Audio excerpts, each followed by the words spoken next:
यहीं से भगवान श्री कृष्ण को वासुदेव जी टोकरे में रख के उस पार गोकुल लेके गए हैं। यही मामा कंस रहते थे और यहीं से मामा जी का राज चलता था भैया जी। ब्रिज 84 कोस में और 4 गांव निज धाम, वृंदावन और मधुपुरी 100 बरसा नौनंद गाँव। देखो अभी हम मथुरा के यमुना मैया विश्राम घाट पर हैं और जैसे अब हम चल रहे हैं गोकुल की ओर। सामने जैसे देख रहे हैं पूरा हरा भरा जंगल है। जंगल नहीं है ये, अच्छा, इसको बोलते हैं वृंदावन। वृंदावन, हाँ, ये भगवान श्री कृष्ण की गौचार भूमि है। भगवान गोकुल से गैया चराते हुए और ऐसे वृंदावन जाते थे भैया जी। देखो ये इधर दिखाइए, ये सामने है गोकुल गेट। जब भगवान को रात को 12 बजे वासुदेव जी टोकरे में रख के उस पार से इस पार गोकुल लेके आए हैं। इत मथुरा इत गोकुल नगरी, बीच बहते हैं यमुना गहरी, तो भगवान को यहीं से लेके आए। तो भैया जिस तरीके से मथुरा आज से मतलब 100 साल पहले रहा होगा, आज भी वैसे नहीं, 100 साल नहीं। मथुरा द्वापर में भी थी, मथुरा त्रेता में भी थी और मथुरा आज भी है और अनंत काल तक रहेगी। मथुरापुरी को ब्रजमंडल बोला जाता है। अब देखो ये सामने कंस का किला है भैया जी। अच्छा, यही मामा कंस रहते थे और यहीं से मामा जी का राज चलता था भैया जी। मतलब कि वो रहते यहाँ पे थे। हाँ। और जेल उन्होंने कहीं और बनाई। जेल 1 किलोमीटर है यहाँ से। जो भगवान श्री कृष्ण का जन्म हुआ, देवकी वासुदेव जी को कंस बंद कर रखता, वो 1 किलोमीटर है यहाँ से। और कंस का अखाड़ा यहाँ से 1.5 किलोमीटर है, जहाँ भगवान का कंस के साथ में युद्ध हुआ है। क्योंकि भगवान के साथ में कंस का जो शस्त्र युद्ध नहीं हुआ, मल्ल युद्ध हुआ।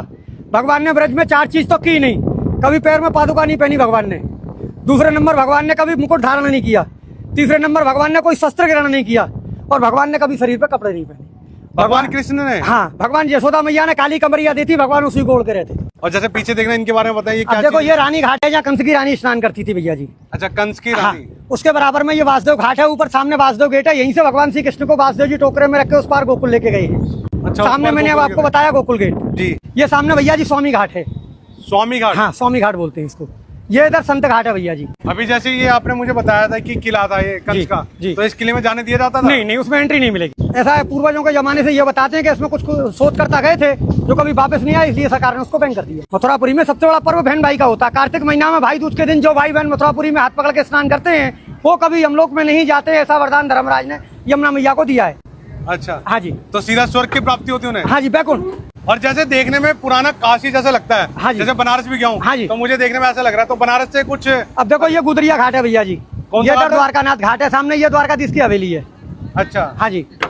तो जैसे मैं पूछूं कि बनारस के जैसा लगता है, बनारस की कुछ मान्यता है यहाँ पे? नहीं, बनारस की तो जितने भी तीर्थ हैं 4 महीने सब ब्रज में निवास करते हैं भैया जी। सावन भादों क्वार कार्तिक।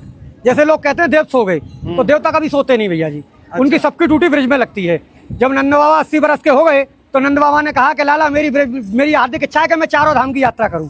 अच्छा। तो भगवान ने कहा कि अब दादा अब बड़े बूढ़े हो गए, पहाड़ों पे जाएंगे, गिर पड़ेंगे, इसलिए सब तीर्थों को मैं ब्रज में ही बुला लेता हूँ। तो यहाँ आपको केदारनाथ, बद्रीनाथ, गंगोत्री, यमुनोत्री सब मिलेंगे पूरे ब्रज में। तो मतलब कि अगर कोई 4 धाम की यात्रा करने में असमर्थ है, नहीं तो ब्रज की 4 धाम कर सकता है और फल वही प्राप्त होगा आपको। अब ये आगे आपको दिखाऊंगा मैं काशी मरकंड का घाट जो बनारस में है, उसकी स्थापना यहाँ है। और देखो ये है सबसे बड़ा विश्राम घाट। यही जो है मामा कंस को मार के भगवान ने विश्राम किया है।